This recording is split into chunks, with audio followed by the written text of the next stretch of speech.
the 0.19.99 build running with all the logs turned on and stuff because I've been making sure the duplicate work gets skipped in the queues and that we don't broadcast private merges until we do an update based on them.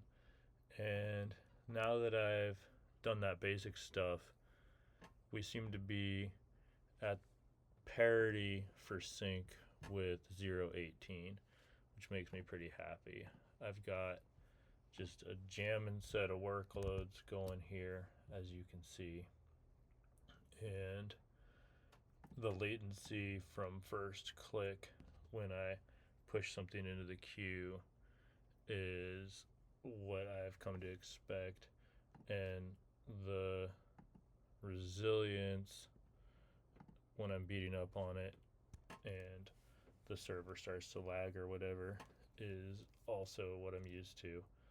So essentially these forks are pretty wide. This is running at the limits of the load that we were able to run it at before, so I'm pretty pleased with the performance, even though we're seeing some back-end errors when I select one of these items. It's within just a few seconds that it becomes available on the next host. So hopefully we'll see that. Yep, this continues to be the case over here.